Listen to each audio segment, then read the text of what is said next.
Ce soir au point, un cocktail explosif, les jeunes et l'alcool au volant. Comme ça, là, dans ton état, tu penses que tu peux conduire une vitesse normale? À une vitesse normale, oui, absolument. Et c'est ce que tu allais faire avant Mon problème. Et jusqu'où peuvent aller les syndicats pour défendre leurs revendications? On a toujours fait attention à chaque négociation, moi, dans ma ville, toujours fait attention pour ne pas nuire au public. Sauf que là, on n'est plus rendu à l'heure où ce là, on faut se poser des questions. On nuit-tu ou bien on nuit pas? Bonsoir, bienvenue au Point. Eh bien, pour commencer l'émission, un sujet qui peut bouleverser votre vie à n'importe quel moment, l'alcool au volant.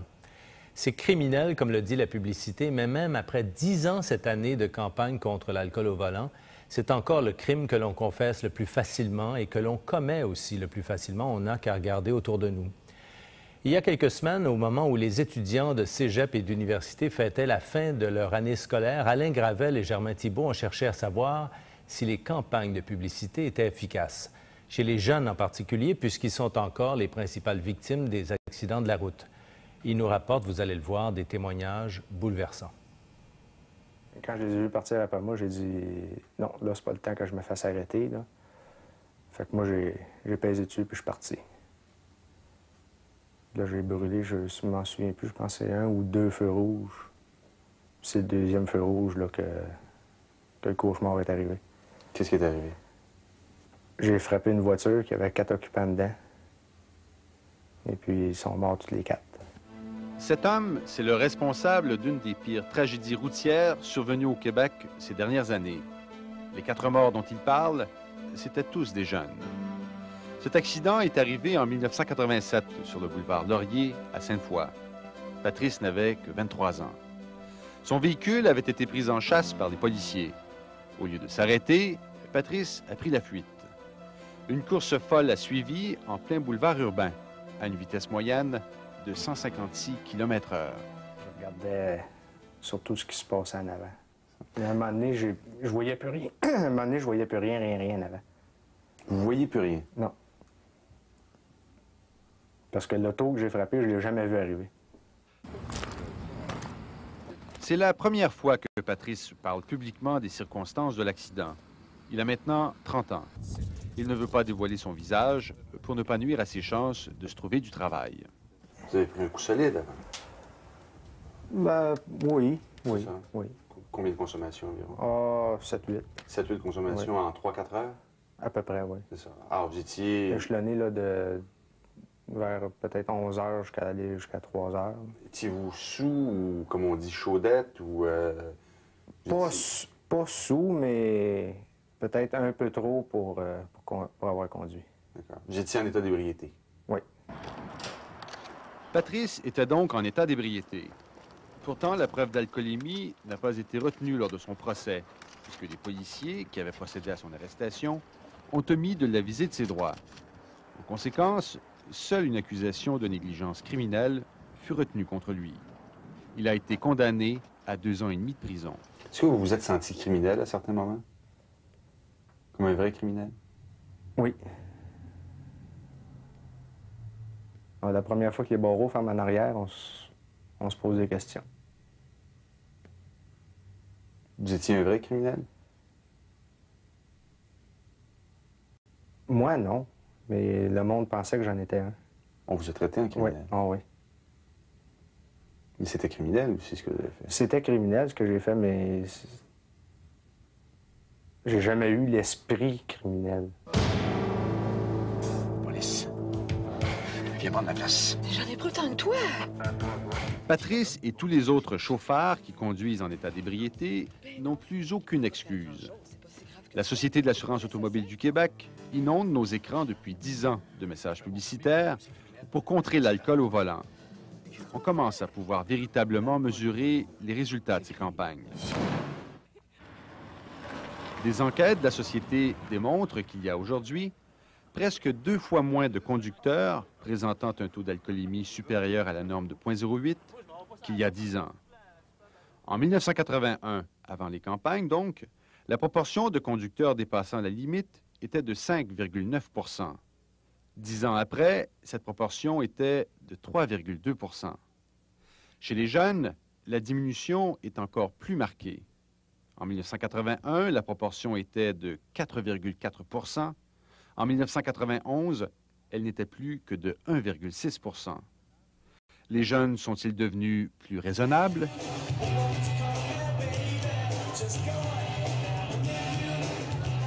Cette grosse discothèque est située à Sainte-Foy.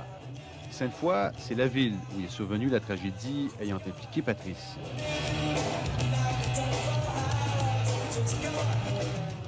C'est une ville de jeunes. Elle compte 2 cégeps et une université.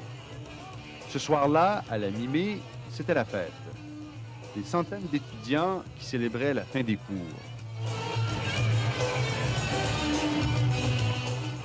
Nous avions installé dans le stationnement de la discothèque un camion roulotte.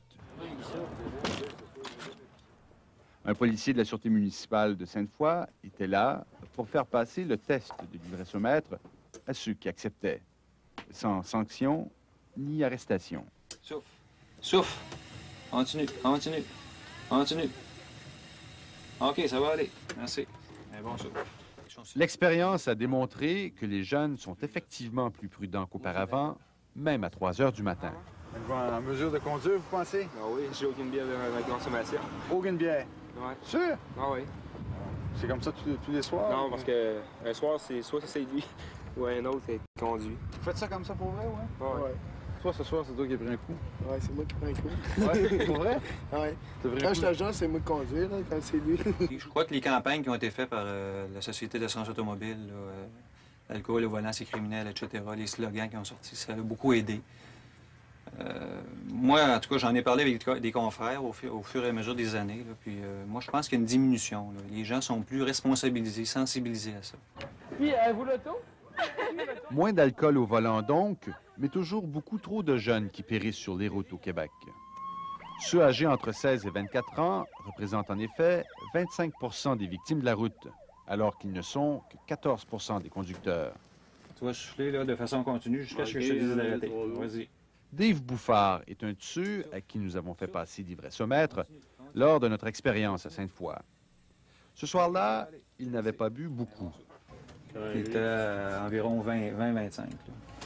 0.025, c'est ça. Ouais. Mais il fait quand même partie du groupe que la Société de l'assurance automobile du Québec qualifie de groupe des irréductibles. Des gens qui se croient invincibles et qui sont insensibles aux campagnes d'information sur les dangers de la vitesse et de l'alcool au volant. Quand, mettons, j'ai pris assez pas mal de bière, je fais bien attention, je suis chaud comme du monde. Je peux conduire des fois, mais ça dépend. Si moi, je suis assis dans mon char, là, je me concentre, je vais être correct. T'es infaillible? Non, je dis pas ça. Je roulerais pas, mettons, dans une zone de 50, je peux rouler 70. Mais je fais attention, pareil. Si je watch, quand je prends l'état, 50, 40, ça me dérange pas. On a déjà descendu sur l'autoroute quand on était sous à 80, 60. Ça, c'était prudent? Mais sous, ça dépend. On était capable de conduire, mais on roule pas vite, on prend notre temps.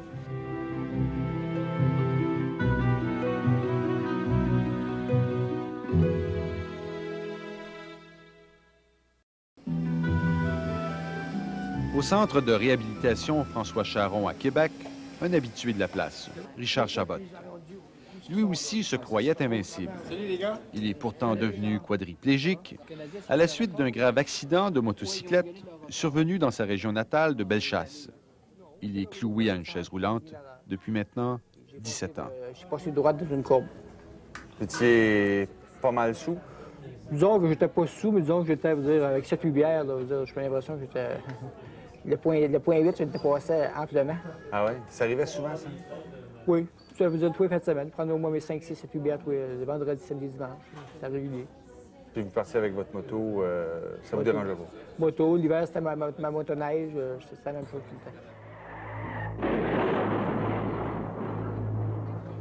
À 17 ans à l'époque, on vous met les mêmes campagnes, on vous présente les mêmes campagnes publicitaires qu'on présente actuellement à tout le monde, avec entre autres cette publicité sur la vitesse, mais aussi sur l'alcool il y a quelques années. Est-ce que vous auriez été différent? Ou est-ce que ça aurait passé comme de l'eau sur le dos d'un canard? Je pense qu'on voit bien ce qu'on veut bien voir. Vous pensez? Moi, je pense que oui. Je pense que les messages en passent, les messages, on les saisit. Je pense qu'on veut bien les saisir. À mon avis, c'est drôle de le dire, je pense que ça n'aura pas changé grand-chose. Je trouve ça dommage parce que je regarde les annonces, puis ça me fait réagir. Je me vois dans ça, tu sais. Mais je sais pas si à 17 ans, non, je pense que ça aurait passé comme de l'eau sur la peau du canard. Là. Oui. Moi, je me trouve correct. Non, mais... Conduire à une vitesse normale, là, je pense que je me rendrais chez nous sans problème. Tu t'en allais conduire tantôt là, quand tu es venu avec Pas de problème. C'est ça, tu allais conduire tantôt, oui? Pas de problème. Okay. À une vitesse normale... Là, comme ça, là, dans ton état, tu penses que tu peux conduire à une vitesse normale? À une vitesse normale, oui, absolument. Okay. Et c'est ce que tu allais faire avant de venir ici? Non problème. C'est ça, oui? Ah oui. OK. OK, on va te faire passer le test. Combien? On va dire ça. 160. Ça veut dire? Ça veut dire que t'es le double de ce que la loi permet, de la limite. Ah oui? Qui est 0,80. C'est-à-dire 80 mg, toi, t'es à 160. Moi, j'étais à 160, mais j'ai des chums avec moi. Ou 0,16. J'ai des amis avec moi. Tu peux vraiment pas conduire. Mais j'ai des amis avec moi. Est-ce que tes amis sont en état de conduire? Absolument. Oui. Ah oui? On va vérifier ça. N'importe quand. Hey! Ces athlètes, ce sont les membres de l'équipe canadienne de basketball en chaise roulante. Gagnant d'une médaille d'or à Barcelone l'an dernier, ils participaient, il y a 2 semaines, à Edmonton, à un entraînement intensif.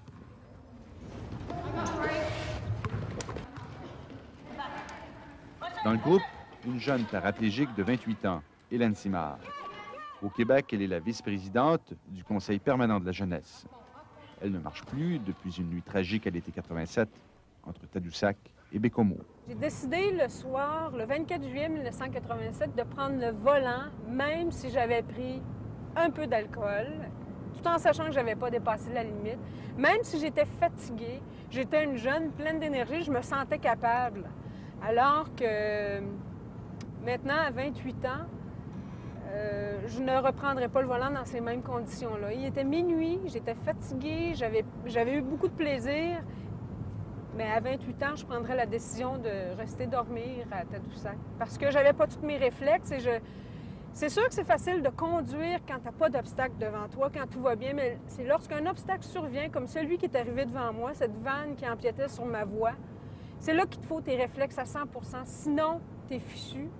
Puis là, tu cours de grands risques de soit perdre tes jambes, de perdre un ami, de perdre un frère, de perdre ta vie, quoi. Hélène Simard n'était donc pas en état d'ébriété lors de l'accident, mais elle avait quand même pris de l'alcool. Faut-il donc diminuer le taux limite d'alcoolémie permis? Je me demande si la petite marge du 0,08, la marge de manœuvre qu'on se donne du 0,08 n'est pas un petit peu difficile comment je dirais, à gérer.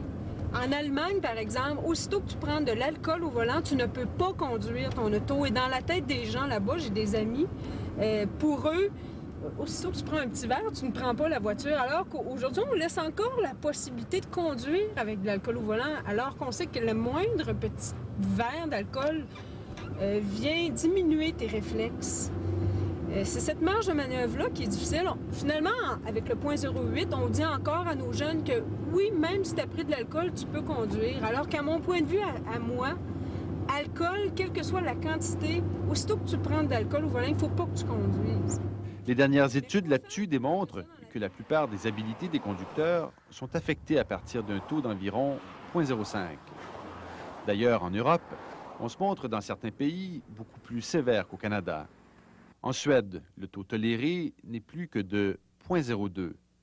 En Finlande, en Norvège et aux Pays-Bas, il est de 0,05. À l'inverse, le taux toléré est toujours de 0,10 dans la plupart des États américains. Mais à certains endroits, comme au Maryland, le taux chez les jeunes n'est que de 0,02. Le Québec doit-il suivre la même voie? Là-dessus, d'autres études ont démontré qu'avec un taux d'alcoolémie de plus de 0,08, un jeune conducteur de moins de 20 ans a un niveau de risque 40 fois plus élevé qu'un jeune du même âge qui est sobre. Hélène Simard a rencontré des milliers d'élèves dans les écoles secondaires du Québec dans le cadre de tournées de sensibilisation à la sécurité routière. Même si les lois sont très sévères, tant que tu auras un jeune de 16-17 ans qui prendra le volant, à un âge où tu as le goût d'essayer n'importe quoi, puis de faire des folies, puis tu ne vois pas le danger au bout, je pense que c'est très difficile de sensibiliser les jeunes à ça.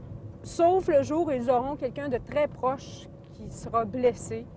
Peut-être qu'à ce moment-là, ou eux-mêmes blessés, peut-être qu'ils réagiront, mais malheureusement, il sera trop tard. Ça, c'est notre garçon. La famille Giroux est une des 4 familles qui doit encore porter le deuil de la tragédie de Sainte-Foy. Les Giroux, qui habitent Saint-Georges-de-Beauce, n'ont jamais vraiment pardonné à Patrice d'avoir tué leur fils. Claude n'avait à l'époque que 22 ans. C'est mort comme ça par la boisson. On savait qu'il y avait de la question de boisson, puis de fuite, de poursuite de police, tout ça. Ça, moi, ça finit de m'arracher complètement ce qui me restait en dedans de moi. Après la mort de mon gars, j'ai tombé dans une poche. Ce qu'il y avait en dedans. Ça fait 2 ans que je travaille plus. Le choc a été d'autant plus brutal pour le père de Claude que lui-même, un ex-camionneur, avait l'habitude autrefois de conduire en état d'ébriété. Lui aussi, un irréductible qui se croyait invincible jusqu'à ce que la mort frappe. Depuis l'accident de Sainte-Foy, il a complètement arrêté de boire. C'est dur, on les perd, on se fait dire à notre fils, papa, arrête de prendre un coup, là. Bonne fois, puis il va y arriver une balle là, mon père va faire, il va tuer quelqu'un. Ah, il disait, chauffe aussi bien chaud qu'à fouet. T'es fan. Hein? Vous disiez ça? Oui. À votre fils? Oui. Lui, il disait d'arrêter, puis vois-tu, on l'a perdu à cause de la boisson. C'est sûr que faire ça, c'est dur. Hein? Ça fait que ça fait... C'est ça qui était beaucoup très dur pour vous, après, en repensant tout ça? Il aurait pu nous arriver des belles. Est-ce que vous êtes guéri? Est-ce que vous y pensez encore? Est-ce que ça a été si dur, vivre ça? Oui, j'y pense encore. Beaucoup? Oui. Ah oui. Même la nuit. La nuit, je fais des... C'est pas vraiment des gros cauchemars, mais j'en fais. Assez pour que mon épouse me réveille. Quel genre de cauchemar? Je revis ce qui s'est passé. Comme au ralenti. Puis, je m'affole. C'est là que mon épouse me brasse pour me réveiller. 7 années plus tard? 7 années plus tard, oui. Pourquoi j'ai fait ça? Toutes ces choses-là, là, je m'y repose encore. Tu mettais des visages sur les victimes ou? Non, non, non. Non, parce que je les ai pas vus. Je suis pas capable de mettre un visage sur les personnes. Et vous voulez pas? C'est pas... Non, je veux pas. Non. Non. Parce que c'est peut-être là que je me dis que ce qui est pas sorti va peut-être sortir, puis c'est peut-être pas ça que je veux non plus. Témoignage difficile. Bonsoir, Alain. Bonsoir, Jean-François. Alain, c'est un peu ce ton-là, d'ailleurs, le ton que la publicité a choisi de prendre pour émouvoir les gens. Oui, c'est l'approche dure. On en est rendu au point, chez les concepteurs de publicité, pour sensibiliser les gens sur les dangers de la conduite en état d'ébriété. Donc, à jouer beaucoup le remords. Vous l'avez vu avec cette publicité sur la vitesse tue. Ça se fait de plus en plus aussi sur l'alcool. Et c'est encore plus dur que ce qu'on peut voir aux États-Unis. Et ça donne des résultats, en tout cas. Oui, ça donne des résultats. Et on commence à pouvoir, comme on le disait dans le reportage, véritablement mesurer les résultats des premières campagnes publicitaires ou enfin de toutes ces campagnes depuis 10 ans. Par exemple, en 92, il y a eu 966 victimes de la route au Québec. C'est la première fois en 30 ans qu'il y avait moins de 1000 victimes sur la route, donc au Québec. Si on retourne dans les années 70, un peu avant le choc pétrolier, le premier choc pétrolier de 1973, où les vitesses étaient, on était plus permissif concernant les vitesses excessives, ce nombre allait jusqu'à 2000. Donc 966 en 1992 et autour de 2000 dans les années 70. C'est un phénomène international. Chez les jeunes au Québec, en 78, lors de la création de la Société de l'assurance automobile du Québec, 577 morts chez les jeunes. En 1992, 207, encore 2 fois moins. Pourquoi? Il y a 3 facteurs principaux. D'une part, les véhicules sont mieux faits, de plus en plus sécuritaires. On parle aussi donc de la diminution des limites de vitesse après 1973, principalement aux États-Unis, mais aussi au Québec, à 60 km/h. 5 km/h, pardon, sur les autoroutes. Et l'autre facteur, évidemment, ces campagnes de sensibilisation et des sanctions aussi de plus en plus sévères. Peut-être vous soulignez aussi qu'au Québec, la conduite en état d'ébriété est toujours responsable d'environ 40 % des accidents mortels. Aux États-Unis, c'est 48 tendance aussi à la baisse à la faveur de ces campagnes Et le publicitaires. test que vous avez fait pendant le reportage, ce soir-là, vous avez pris combien de jeunes? On a rencontré une douzaine d'ébriété? de jeunes en tout. Et comme on le disait, c'était sans sanction ni arrestation. Il fallait les rassurer avant qu'ils puissent accepter de venir passer ce test de l'ivressomètre. Et c'était 2 seulement qui avaient dépassé le taux limite de 0,08. Et selon les témoignages des policiers qu'on a rencontrés, de ce policier, l'agent Noël, ce soir-là, ça reflète bien la situation générale. Les jeunes sont de plus en plus responsables lorsqu'ils sortent la fin de semaine. Ce genre d'arrangement qu'on a vu dans le stationnement de la discothèque, de cette discothèque de Sainte-Foy, à savoir qu'un prend un coup un soir et que le lendemain, ce sera à son tour et que c'est son ami qui conduira. Il y en a de plus en plus. C'est classique, c'est courant, c'est pas une exception et c'est très étonnant pour des gens qui ont dépassé la trentaine ou la quarantaine. Mais malgré ça, le taux en tout cas d'accidents chez les jeunes est très élevé. Est-ce qu'il y a des mesures qu'on devrait prendre encore plus sévères pour les jeunes en particulier? Il y a des discussions, pas tellement au Québec, mais beaucoup aux États-Unis, de plus en plus vers une plus grande sévérité. Il y a une commission nationale aux États-Unis pour contrer l'alcool au volant qui a étudié le phénomène et qui a recommandé une tolérance 0 pour la consommation d'alcool. On l'a vu au Maryland, le taux est à 0,02. Cette mesure a été décidée en 1988 et 5 ans plus tard, on se rend compte qu'il y a une diminution du nombre des accidents impliquant des jeunes dans cet État de 21 Et il faut savoir aussi qu'aux États-Unis, officiellement, pour consommer de l'alcool, vous devez avoir 21 ans. Et puis, il y a la méthode turque, en tout cas, que même la Régie de l'assurance automobile mentionne. Pourrait peut-être étudier éventuellement. Il faut savoir que là-bas, les gens qui sont pris à conduire en état d'ébriété, on les amène à environ 30 km de l'endroit où ils ont été pris en flagrant délit et ils doivent retourner à pied, escortés de policiers. Merci beaucoup, Alain. Au revoir.